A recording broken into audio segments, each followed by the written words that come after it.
Hi, everybody, and welcome to The Love That Loves You Back, a podcast between myself, Valerie Kabov, and my dear friend Jonathan Fremantle.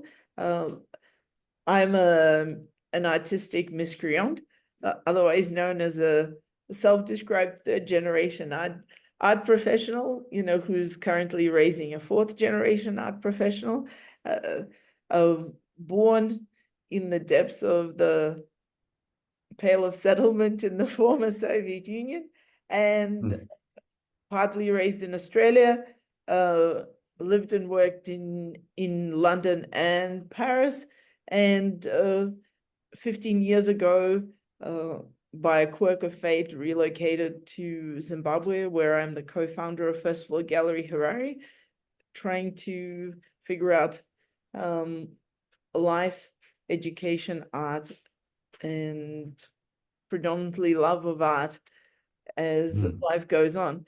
And without further ado, over to Jonathan.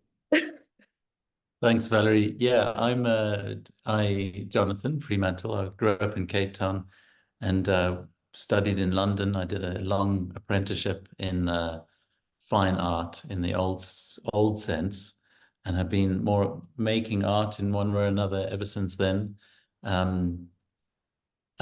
live in Edinburgh now, but I also lived for a while in Johannesburg, where I had Hazard Gallery, and that was the context that I met Valerie about 10, 12 years ago, and just loved the conversation we had immediately about painting and how painting is everything. And that conversation's been a constant source of joy and sustenance over the years. So it does make sense that we share the conversation, and look forward to where this goes. Yeah, no, I mean, and it usually goes anywhere and everywhere, but somehow we always come back to art, and Yeah, because it is the love that loves us back. Thank you very right. much for joining us, and we look forward to sharing the journey. Hi, everybody. Wonderful.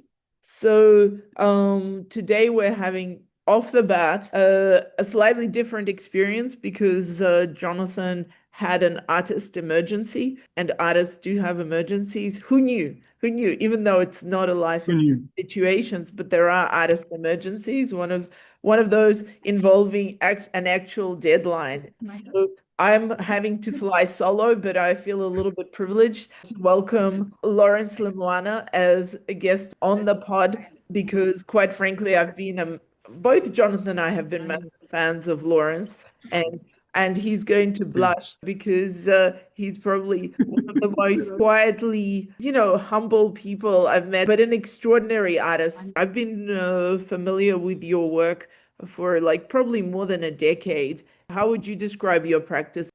So as a young black man, young black boy living in Johannesburg, I was going to what we call northern suburban, formerly white schools, where I played rugby at the school, and I got pretty good at it. But at the same time, while I was doing rugby, I was also making art. And that kind of experience, that duality was quite interesting for me because like the one feeds off the other. So if you look at my first body of work, The Players of Color, it was a kind of a retelling of my experiences in the rugby world, and kind of like trying to kind of play a dual game of like township lifestyle, going to these northern suburban schools, having to change accent, having to assimilate into these like different worlds. And so that duality for me became my language, and that's what I use. So it also kind of transcended beyond just making work around that. I started using textiles, and the textiles are called Kanga textiles. And the initial impulse to use those textiles was because of an event that happened in the 2000s, where our former president Jacob Zuma was being tried for rape. And he indicated in that rape trial that Kwezi was wearing a kanga, which signified consent for him.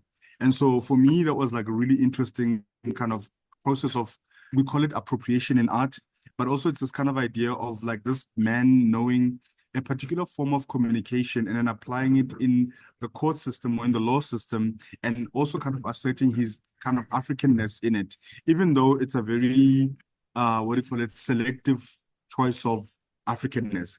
And so for me, these contradictions, these dualities, these multiplicities became part of obsession with language and communication. So he then became, after myself being the subject of my work, the moniker of Jacob Zuma became my subject of interest, where he's being a leader, being a dad, being a politician, being somebody who is firstly loved by the media and then hated by the media, but also representing a very interesting spectrum of what it means to be an African male in the contemporary sense. And so those kind of elements were things that I extracted from my experience, and I utilize it in the work as a form of communicating, but also kind of engaging with my life experience as well, as things change all along. So, I mean, to me, what really stands out in your work in that sense, like, so for me, as somebody who's visits South Africa and engages with South Africa, oddly enough, from a Zimbabwean baseline, right? Yes, Not yes. the cultural differences, again, like as a third party to both cultures, are so starkly profound. And what strikes me about your work is that it manages to engage with really, really hard issues in the culture without a sense of like violence and anger that is often which is often an undercurrent in a lot of South African contemporary art. And Absolutely. which I find, in some ways startling, right? And Yeah, also, and I find it also extremely, exquisitely interesting because the work is so conceptual and detached. So you manage to communicate compassion and tolerance at the same time as expressing things that are yeah, extremely hard and and somehow yeah. difficult. So, I mean, how So did I think you arrive at this, in a process? Like maybe you're just naturally born like a very good person, a superior person, like because I think that's kind of your character. And I'm honestly, because in the art world, we're often thrive on like that passionate anger, right? yes, We're yes, called upon. And I also yes. use a lot of violence when I do crits and everything. And with your work, there is actually no space. The violence is there, and at the same time, there's no space for violence. And I find that really interesting. Yeah.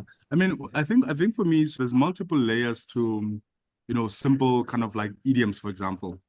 How like an idiom can represent so much. And this is why, for example, the use of the kangas become such an interesting motif and a kind of means of communication. The idioms were inspired by actually headlines. So I remember I was in my fourth year and I was walking to the University of Johannesburg, to the FADA department, and I encountered a headline that said, "Why I want Zuma dead."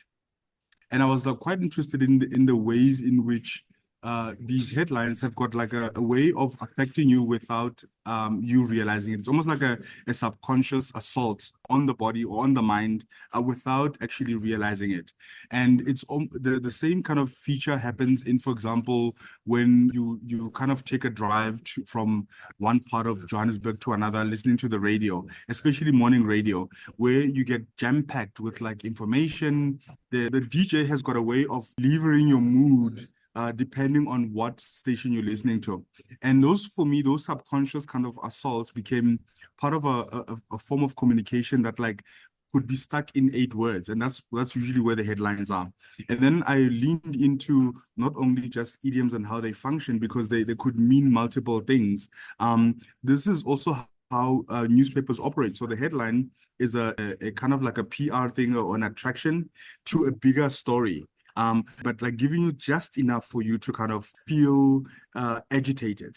And even the agitation is not necessarily very kind of explained. So for me, that was the kind of the beginning point. But then I also realized that like most headlines or most newspapers have this color motif of red, black, and white. And red, black, and white is also a similar kind of color scheme that is used in African spirituality. So when you go to a Sangoma or a Divinum, they would also say that you're going through this phase because there's an ancestor who's unhappy with you, and these are the type of things that you need to do. But and also there could be like an element that somebody in your workspace or somebody that you know is bewitching you. So there's almost like this kind of ambiguity around the spiritual world and the real world and how they affect each other.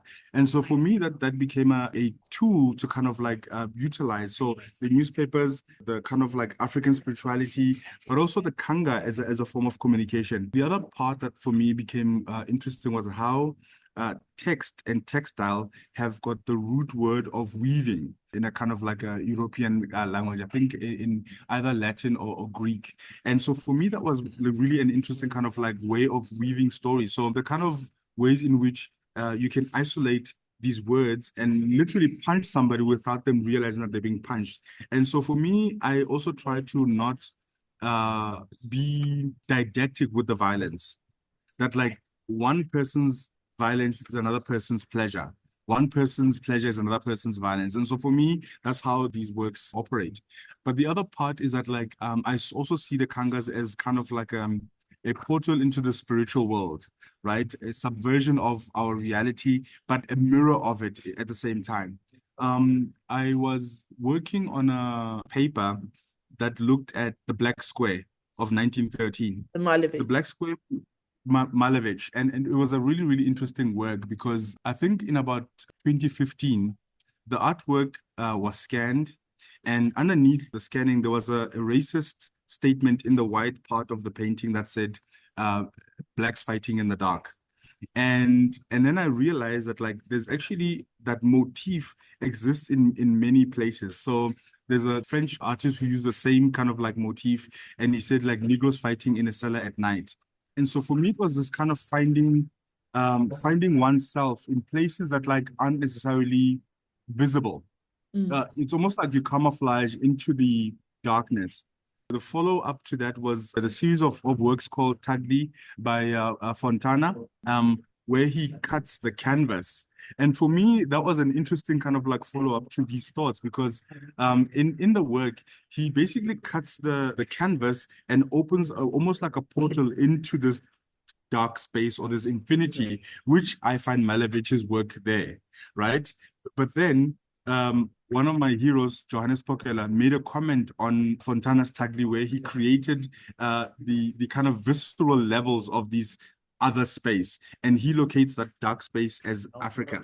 And for me, that kind of umbilical cord, that idea of looking at Africa or at Africans through these prisms is almost like a mirror image of Europe as well. So there's these kind of visual umbilical cords that are being created. And so for me, I see this kind of like layered matrix in text, in words, and I try to kind of juxtapose it in these simple eight letter words, the color combination to kind of like elevate the story to show how complicated it is that like when you choose an ideology, you are choosing ideology that also has got like pillars that can also be just pulled off on their own. And this is political, this is racial, this is all of these kind of like categories that we apply to ourselves. So for me, the work gains its richness from that, but also it gains all its richness from also being critical of our positionality. That like we anchor and peg ourselves in a particular space and not realize that like that's also like a form of imprisonment. Your work is also in that context stands apart from a lot of the mainstream politically oriented and socially oriented work in South Africa. And it's a conversation that I've had with other artists who don't align themselves with the figurative and I Yes. would say the didactic political, right? Yes. So how do you, The and yeah, visceralness. as somebody who's grown up in a totalitarian country where where social realist art was, was the official art. I'm a passionate non-fan of literalism and sort of the proper, propaganda of whatever sort. How do you engage with that mainstream? Because you're kind of pushing up against the strictures of a Yeah, certain. it's almost like a really brave choice to kind of utilize text as a form of art making, right? It's seemingly limited, And yet I've also realized within kind of conceptual art, people like Lawrence Lamaoana, Joseph Kosuth, that like text also has like a really, really powerful kind of punch. And then also, I think one of the things that I've also like worked towards is to find a niche for myself. That niche isn't necessarily specific location, but like a space of searching. And not necessarily kind of like finding a visceral response to the world, but like wanting to kind of find negotiation, to find myself within very kind of means of, I guess, oppression, or very means of governance, to find a space within that to kind of find dialogue.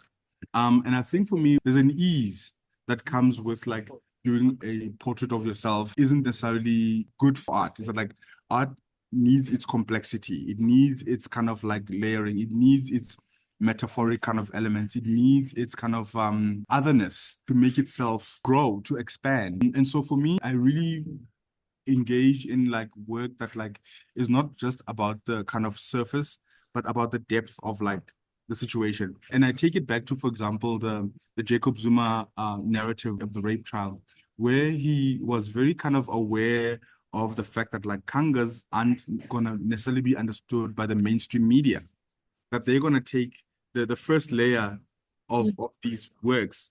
But kangas in East Africa are used as communicative devices, as gift giving, as a way of speaking to passive aggressive forms of likes and dislikes. So for example, if somebody's getting married and they're given a kanga with a particular idiom and an illustration, that can indicate whether somebody likes you or not. It's also used as a form of kind of like a expression where if somebody has got an issue with you, they will wear a kanga that they make sure that you read, and you would get that coding, and then you would respond by buying your own kanga and in response to that. So for me, it's about kind of like looking at the lower layers as well, the sedimentary of communication. And I think for me, that's what art can provide. And that's why even in the stillness or in the simplicity of the work, I really love its complexity that is kind of underneath. I love everything you're saying because I think it connects to a lot of other cultures and what happens when we live in multicultural societies. A lot of the nuance of implicit communications gets lost. And I often kind of warn, say, Zimbabwean artists traveling to Anglophone countries, saying, just because you're speaking, you think you're speaking English, but you're not. You're You're speaking, not, so yes. we're constantly living in a social translation, and which doesn't give us the repose to play. And, I think art becomes a space where we're able to play, within structures which give different people points of different engagements and have different layers and open that up to freedom. And I think in a lot of what is now called socially engaged or political art, a lot of those elements of play have been eroded because of the earnestness of a certain position. But speaking about socially engaged, I wanted to raise the issue about of Occupy the Gallery as a project, Yes. because you say that you're carving out your own niche, and in a way, Occupy the Gallery as a project is a way of creating that is not literal, and making space and kind of building community in Johannesburg in a the way that I haven't necessarily seen. And obviously, Occupy the Gallery is a reference to Occupy Wall Street, which was Yes. extraordinary movement without a particular specific goal, but that has had, I think, far-reaching repercussions around the world that we still haven't fully reckoned with. It's just like an Mm-hmm. awareness, it just built an awareness of inequality that actually has only been exacerbated since that time. But where does Occupy the Gallery fit into that kind of, So you know, yeah, so I'm connected to Mary Sibande, who's my wife and partner, but also an artist that I respect. And we began occupying the gallery in 2023, and it was purely kind of incidental in that we've been working on various programs for banks, for different institutions to mentor young artists. And one of the mentorship programs is at Market Photo Workshop, a very kind of prestigious photographic school started by David Goldblatt. And so we've been asked on several occasions to mentor young artists to build bodies of work. I also participated in another one with the American Bank that like also, it was called the Abadali mentorship program, where we take young artists for 3 months and we help them build a body of work as well. And so then you kind of form these connections with these young people, these ambitious young people, and you build these bodies of work with them. And then at the end of the term, you part ways, and of course, there's still connections. And so for me, there was a kind of a lingering effect where you've connected with somebody and you've kind of showed them there's a potential to kind of invest in thinking, producing, researching, and making work. And then you let them into the art world, which is a very difficult kind of space. And so occupying the gallery came as a form of us or me wanting to curate an exhibition with 4 male artists that I mentored at Market Photo. And we started with a project that we called Bazobuya. And Bazobuya is a reference to a song by the Soul Brothers, a band from the 1990s or 1980s. And they did this song called Bazobuya, which is like a politically kind of loaded song, because it spoke to the coming back of our political leaders from prison, from exile, and elsewhere. And it was actually banned when the people in power knew what the song meant. But for me, it was also like another way of like speaking to these issues of, for example, male voices in the art world, right? Where is a space for young Black males to express themselves fully without having to limit their vocabulary, but also expand on their knowledge? And I think for me, it was that kind of process. So Occupying the Gallery began with myself and Mary going to Keys Art Mile and speaking to Anne Roberts and saying, like, we want a space to exhibit this work. And in the space, Anne said, like, oh, you can use the space for about 3 months. And in fact, that's how the occupation kind of began as a term, because we were now occupying this Gallery 1 at Keys Art Mile. And we opened it up as a studio that these young artists could produce work in the space, but also make it a very porous space where the ordinary citizens could come in and walk in and produce work alongside, have crits, have feedback, and so on. But at the same time, we were also wanting to connect the artists to the institutions. So we collaborated with a printing studio called Denja Khafar Ingozi, and they helped translate some of the photographic works and the kind of productions that happened in the studio into silk screens. And so it became an interesting kind of like form of productions space that then eventually became a gallery space, but also kind of fostering research, because each artist had their own struggles, their own ideas, and we were trying to find ways of like enriching what they already kind of were working on, but at the same time putting them on the map. And then the other part of this was that then in the process of having the space as a studio, as a site of exhibition, we're making applications to have the exhibitions at institutions like KZNSA, Latitudes Art Fair, and that became a model for allowing young people who might not be chosen by their institutions, who might not be selected by a jury, but people who resonate with us as a people.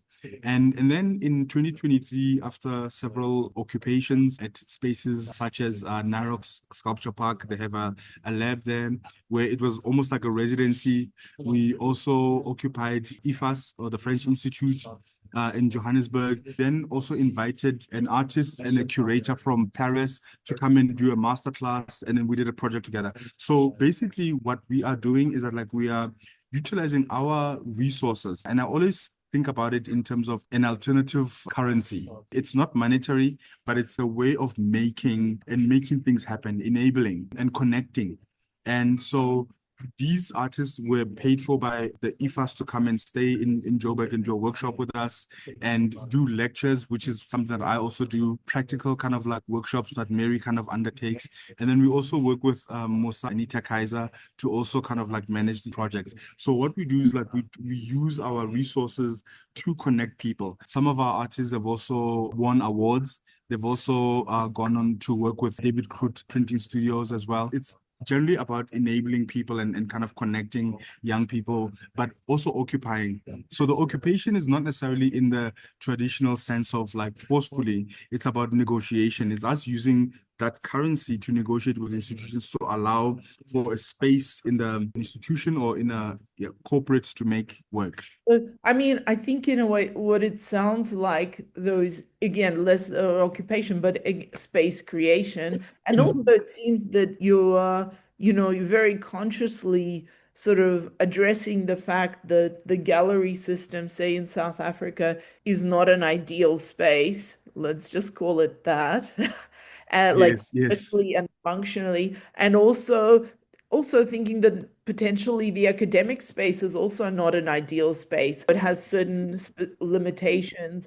And so you're kind of stepping into that gap and creating a space which is both academic and commercially engaged, or system engaged, without necessarily, so you're not denying it, but you're not endorsing it yes, either. So it seems, because can absolutely. be anti-capitalist, but until we live in a non-money oriented society, we still have to pay our bills, right? So how do Absolutely. yeah, so it's kind of trying to figure out ways not to have compromises and to create. So to add on to that, I mean, what is fascinating is that like Occupying the Gallery is one of a few institutions that began post-COVID. I remember meeting a number of artists who were represented by really, really big galleries in South Africa who were left to their own devices. They had to find ways of like kind of making money or because the galleries were not there for them. And so in speaking about being an artist and living in an industry that is like very unregulated, that is often very exploitative, but also has got like great PR kind of elements where you are put on a billboard and so on, you can gain celebrity status and so on. There are other means of existing without relying on those things as a form of like existence. One of the factors of occupying is that like we've got a funder, and our funder is called Ballawall Foundation. And Ballawall Foundation gives us like $500,000 to do a 6 month project. With that budget, what we do is we kind of create the buying of materials, giving artists stipend, like for them to have, food and transport.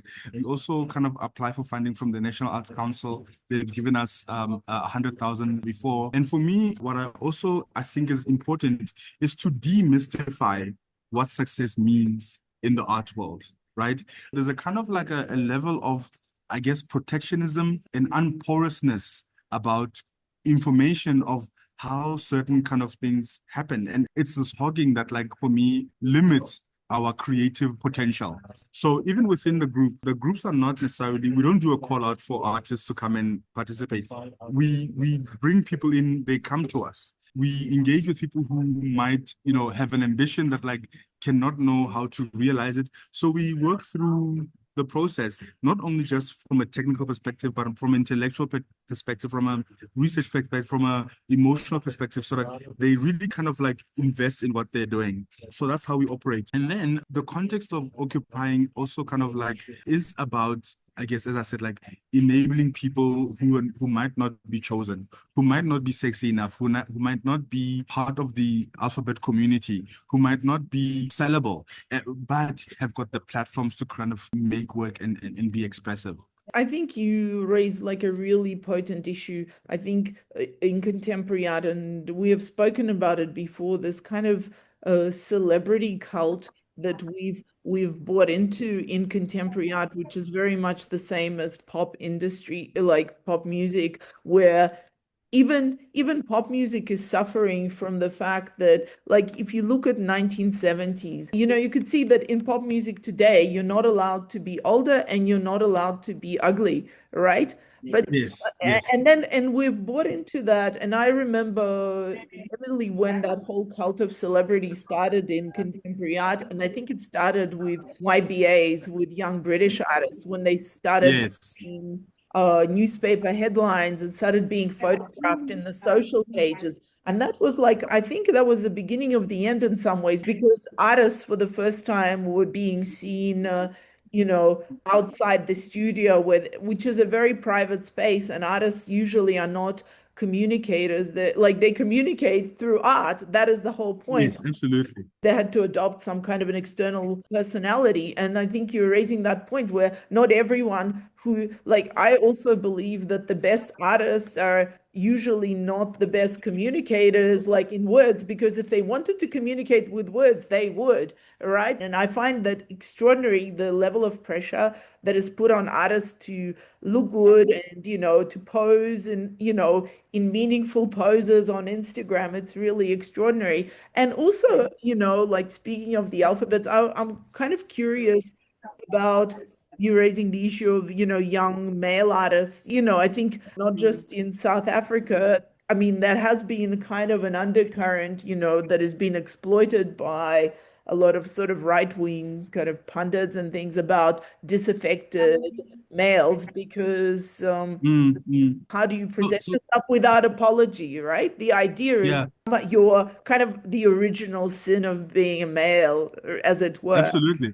I think what it is when I weave through the art world and like weave through these kind of corridors of academia and weave through social spaces, you get these kind of like, for example, words such as safe spaces for us and safe spaces for certain people. So you become this kind of closed silos.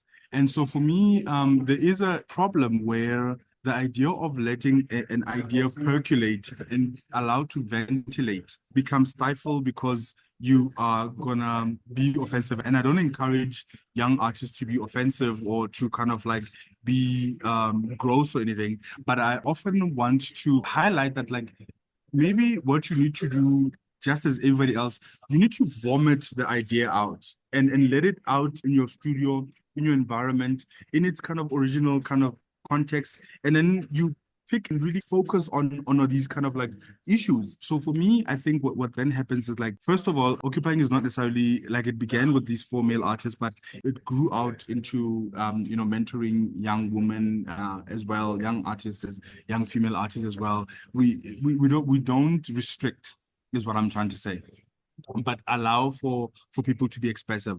But I think there are these kind of like these phrases, these words that imprison people to not be expressive. And I think for me, it's a limitation when art becomes a process of Silencing. censorship. Yeah, censorship, absolutely.